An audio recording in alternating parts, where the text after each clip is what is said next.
Hi, I'm Nick Koneski, the box office manager at the Dave Barber Cinematheque, and the creator and programmer of Astral Projection, a monthly screening series slash ritual exploring astrology through film. I'm so excited to be here today chatting with Sarah Kathryn Cleaver. She's a London-based researcher and writer specializing in cultural histories, film, fashion, and the arts.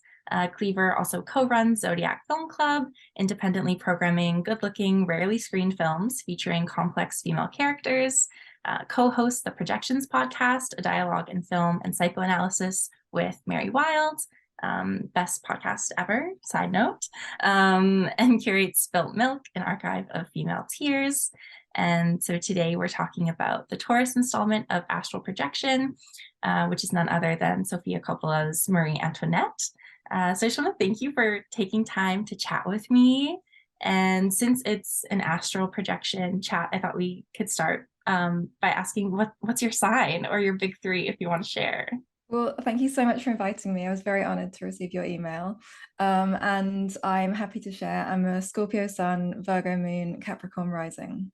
Oh, I'm also a Capricorn rising. Oh, interesting. Okay. That's what causes us to get up and go and program films, I guess. Force Exactly. people to come and watch films. 100%. Yeah. I think it's the girl boss. It's the Capricorn rising. That's so fun. And I love that you're a Scorpio. I famously am scared of Scorpios, but A it's lot of people are. A lot of people are. admiration and intimidation factor, I think, for sure. What's your sun sign? I'm a Leo sun and Leo moon. Oh, okay, amazing. Yeah, it's Yeah. fun. I like it. Yeah, and so what's your relationship to the sign of Taurus that we're Well, it's actually a good one to ask me to do because it's my opposite sign. It's on the opposite side of the zodiac, so we get on well, which I think is interesting. So it's a special connection. I think I like to think of us as like the detective duo of the zodiac, because our like opposite qualities complement each other, but we've also got a lot in common. We're both kind of fixed signs. I think that we understand each other's flaws. We're a lot more accepting of each other's flaws. They're not scared of us. which is Yeah. which is nice. Also, it's quite relevant to the discussion because while Sofia Coppola is Taurus, Marie Antoinette was a Scorpio. Oh, wow. I didn't actually Mm. know that. Yeah, yeah. Oh, so there's a connection there. Yeah. Exactly. So yeah, that's how it always happens with, I think, with anything to do with on the podcast we'll choose a film and not realize how incredibly connected we are to it or how connected it is to the other film that we're talking about. These things just happen. So you couldn't have even realized what inviting me would be. Yeah, it's just kismet. It's Yeah. I also didn't realize until after that Kirsten Dunst is also a Taurus. And Mhm. I didn't know that. So it's Yeah, meant to be. it's So a well chosen film. We've also included it in the Zodiac newsletter in the Taurus issue before.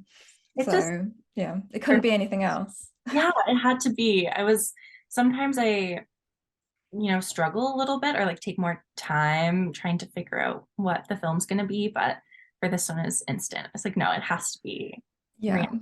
Well, you've got kind of an extra constraint because the director has to be the same star sign as well, which must be quite challenging.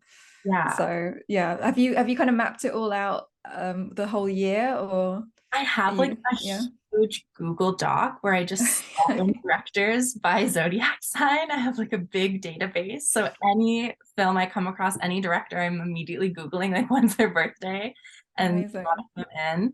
And I didn't do that until recently, and it's been really helpful because that would be brunt of the labor, just figuring out like whose work can I choose from. Yeah, definitely. I might ask you for a link to that Google Doc. It's a useful resource. Definitely. I know I want to share it. I think it'd be a good thing to have. Yeah, open access.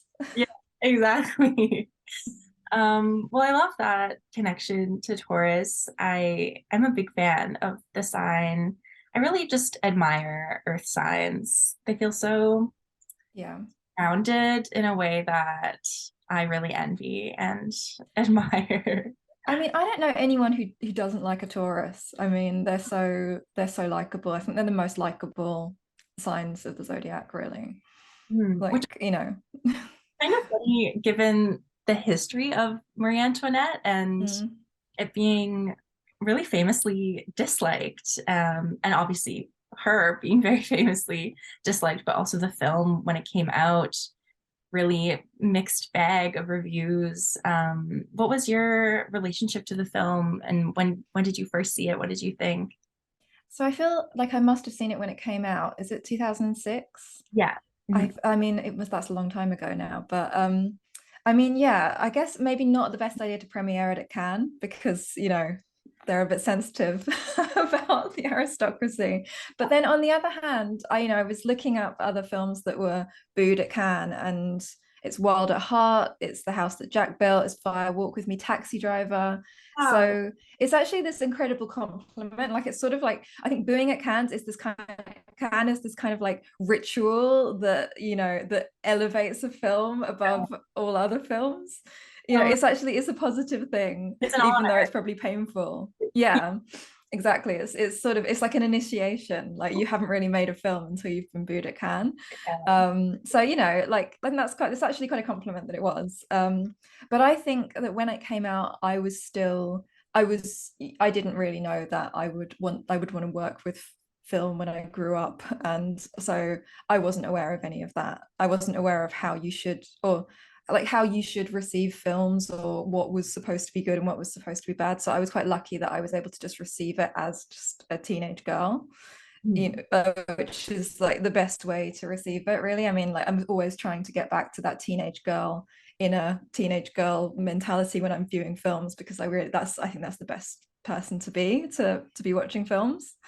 So yeah, I think, you know, I love Sofia Coppola. I've never disliked a single film. I even like, what's the one that came out recently, the one that was an Apple TV film, where Rashida Jones is and Bill Murray. Yeah, yeah, I yeah, can't, it's got like a really forgettable name. yeah. Oh, but I know the one you're talking about though. but yeah, I mean, it was like kind of disappointing. I had a little bit of a, like, you know, Lifetime movie aesthetic. It Yeah. wasn't, it was, but it was still like, it was so Freudian and crazy.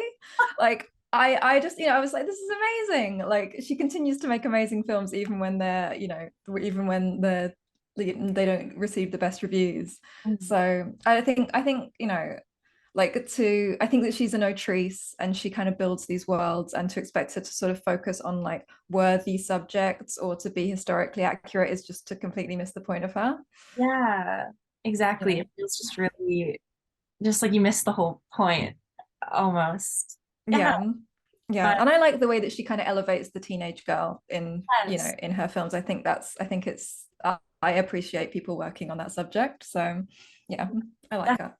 I feel in this whole series, like I feel very drawn to films that I loved as a teenage girl and films that I think are the intended audience is teenage girls, which it feels like a lot of Sophia's work is Yeah. based around. And yeah, just this was also a movie that I watched for the first time as a teenage girl and kind of in the context of like learning about it from Rookie magazine, if you're familiar, and just yeah, just really being yeah just wrapped in my teenage identity, and I love that she takes it so seriously, you know, and really there's a care and attention to detail and respect for the subject and the complexity, and yeah, and I just love things that people hate also, you know, and I Same. think yeah, like teen girls get a lot of shit and you know, and so does Marie Antoinette, and I love just being like, no, there's I love her. Yeah, definitely. I think I can completely identify with that. With I think that's a theme that runs through Zodiac and it runs through projections, and we definitely are drawn to things that aren't in the canon, Yeah, you know, because who's interested in the canon, really? who made the canon? Like, Yeah. I think it's funny, similar just to being interested in astrology in general is such a thing Mm. that is so dismissed and eye rolled by dudes who just don't think it's legitimate. And so I love just yeah, like really honoring that knowledge and being drawn to those things that are disregarded. Mhm. Yeah, definitely. That's I think that's the nice thing about astrology, is that it isn't taken seriously. I think it's sometimes nice to live in the parts of life that aren't taken seriously. It's much more fun to be working with that. I think for Zodiac, I write a newsletter every month where we recommend films around a subject based on whatever sign it is. So like, I don't know, tech films for Aquarius season, whatever. And I think, yeah, the fact that it isn't taken seriously is that's something that I'm drawn to, like you, across cinema and culture. And it, like, so I think using astrology as like a kind of creative prompt or a tool, like, it helps you to stay fun and not become too like earnest or worthy, which is something that some people love it, but that's not the way I enjoy consuming cinema. So I think it's a good, yeah, it's nice to kind of stay in that sort of, also it's kind of fringe as well. Yeah. Yeah, like I think actually weirdly I curated for the London Short Film Festival in January a series of short films also called Astral Projections, because what else can you call a season about astrology? Nothing. Like, it's the one title. It's so good. Like, It's so good. It's the pun, it's like, it's kind of 80s, it's lovely. But like, I found, and I researched films that were specifically astrology themed, and I found there were these kind of pockets of times when people were using astrology almost like a kind of like a spiritual medium, sort of like people like Maya Deren and Kenneth Anger. And then now people are using it in that kind of this kind of Gen Z way, as like more of a language, like a reference that we're already familiar with, sun, moon, rising, all that kind of thing. But across the board, it was mainly like women and queer filmmakers that were using astrology in their films. So it has that kind of countercultural element, even now when it's so popular. That's a nice thing about it. rooted in that history. Yeah, exactly. And even if it's a history of kind of, yeah, it's, even if it's a sort of like even if it's got a kind of parlor game history to it, it's still, that's still like, film's supposed to be entertainment at the end of the day. And so is astrology. Also, I really think that it is a good, it is possible to use it as a creative prompt. I think you could probably, because it's a structure, Mm. you've got like these different houses, these different areas of life. And I think you could probably find a way to use astrology, like what is it called, uh the 36 dramatic situations, the like the storytelling cards that you can get. Yeah. Yeah, I'm sure someone could make those with, actually that's a good idea. Like, to make those with astrology. No one else do that. Yeah, I love thinking of astrology as like a lens to view film, and yeah, just to keep like a level of fun and playfulness too. Yeah, I think as I have become more interested in film and like working with a film group, there you get into a space of you're just like, this is art, and and it is serious, but it's nice to just remember that it's fun to go to the movies and have a nice yeah, little time. yeah, it is, because it's like film is social. Yes. Like art, most art is this kind of solitary activity. It comes from, the mind of this individual. But film, you make it in a group, you watch it in a group. If you're taking it seriously, you watch it in a group. Yeah. And like, that's it. That's the kind of thing about it. It should be fun because it's communal. I feel like really drawn to that too, the communal aspect. And it feels like a ritual. It feels like a spell, like sitting in the Yeah. dark, watching a screen with a group of strangers. There's something so special about it. Um, Did you say you had a ritual side of your film screening? just the act of being there is the ritual Mhm. of gathering with people. I feel like going to the movies just feels like a ritual to me, and it has been in my life. Yeah, it's church. Yeah, exactly. Yes. Yeah. Amen. Couldn't have said it. Yeah. But how do you, I guess we've already kind of talked about this, but how do you approach the connection between astrology and cinema? And what does that look like for you and your work? Yeah, I mean, I think, yeah, we have sort of gone over a little bit, but yeah, I use it as a creative prompt, as a way to kind of stay like playful. So yeah, it's definitely, I couldn't do without that like prompt for the newsletters now. I think it's such a good, structure. And it's weird because it's my best writing, and it's so repetitive. It's the same thing over and over again, but it like there's some I write for other publications, Mm. but the Zodiac tone of voice is the best one because I think it's the teenage girl part of me, and I think I'm better at like grammar than she was. But like apart from that, I think there's something about kind of recapturing that. And I think that it is the teenage girl side of astrology. It is that kind of, that idea of, yeah, just these kind of little weird little rules and rituals that you stick to, like this kind of these like ways of categorizing things. It's like that brings out a really good creative side of me that I love to use to talk about cinema. But I think that I think that it is an interesting, it's like one of these things, once you know kind of the rules, that you use it really beautifully. Like one of the films that we showed in the short film program was Maison de Bonheur, Oh, by Sophia Bodanovitz, I think it is, or Bodanov, yeah.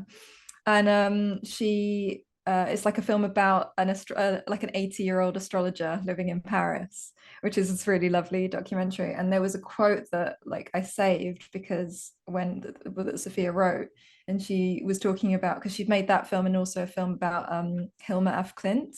okay. Um, and she said, when you're an astrologer or a medium, someone whose work is commissioned by spirits, so to speak, you have to teach yourself to operate intuitively and trust yourself. There are forces around us that are here to guide us, but they can only do that if we're open to them. And this is something that speaks closely to my own practice. My whole filmmaking process is very spontaneous, and meaning often comes during the edit. I don't believe Hilma af Klint was thinking much about what or how she was painting. She just intuitively felt it was right and only contextualized it at the end. And I suspect there's an interesting parallel to be made between Julianne's practice as an astrologer and af Klint's practice as an artist. They're both women relying on their intuitions for their work. And that's what drew me towards them. Mm. And that's a nice quote about female filmmakers as well, I think. And I think you could see like Sophia Coppola working like that. I think it works in what she's interested in, Yeah.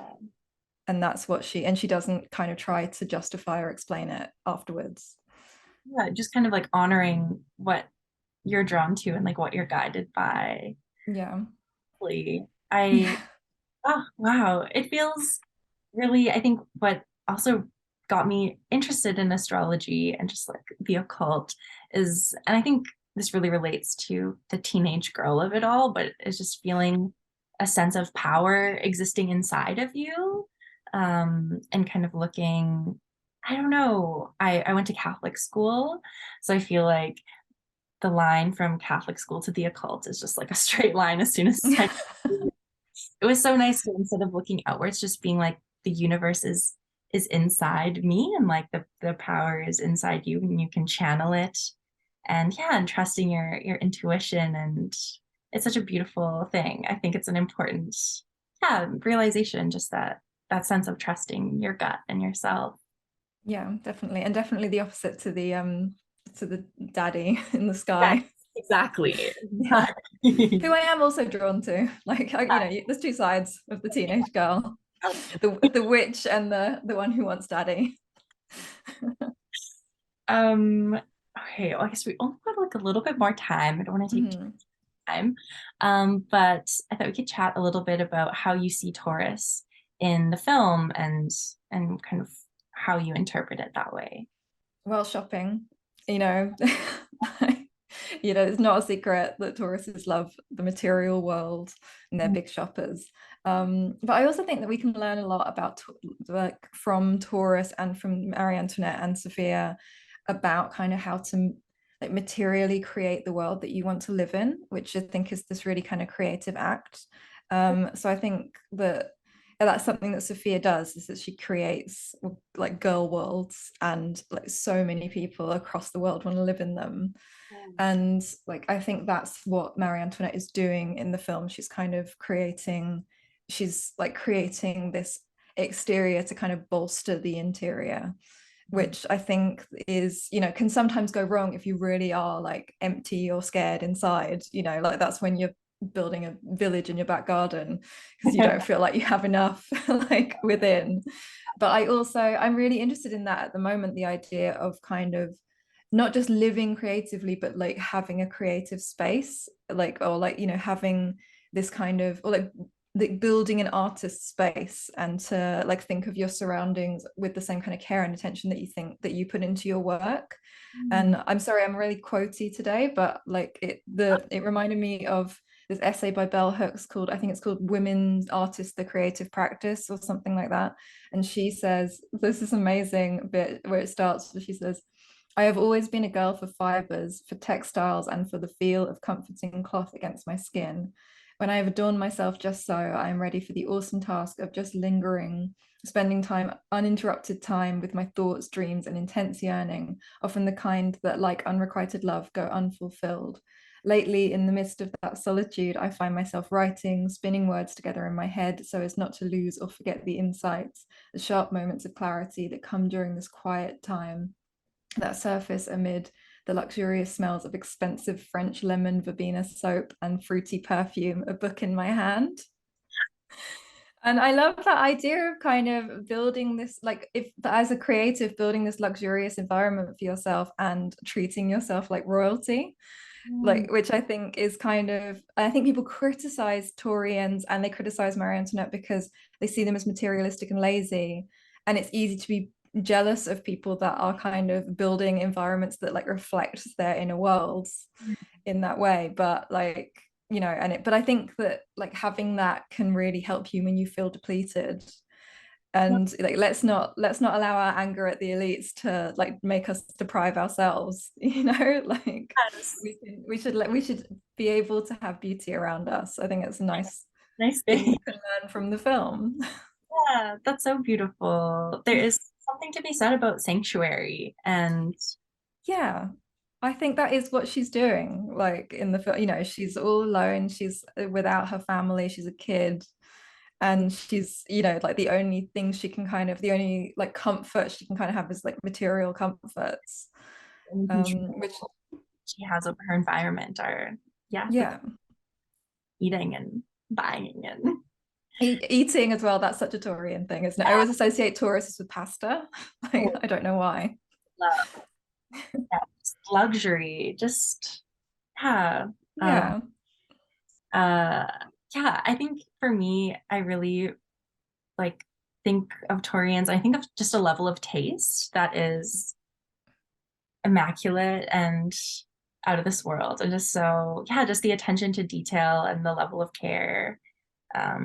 It's just so beautiful and so beautifully constructed in this film. And also I learned that the part of the body that Taurus rules is like the neck and the throat, which I thought Oh, was really interesting, and kind of funny.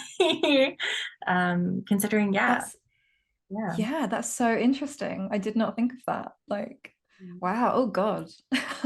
Yeah. And ruled by Venus. So like, Yes. Which is, so yeah, you're right, it's the romance. Like it's having, and I think that like feeds back in, that's what Bell Hooks is saying. She's saying that she has romance in her life. I think, you know, the blankets, the soap, the perfume, it's all about kind of romance, which I think is really important to remember in your life. Yeah, I hope all your audience members are feeling romantic after yeah, this screening. yeah, go pamper yourself. Totally. Oh, well, thank you so much again for taking time out of your day to meet with me and talk with me. It's been so exciting and yeah, just such a lovely conversation. So thank you so much. It's a pleasure. Thank you for having me.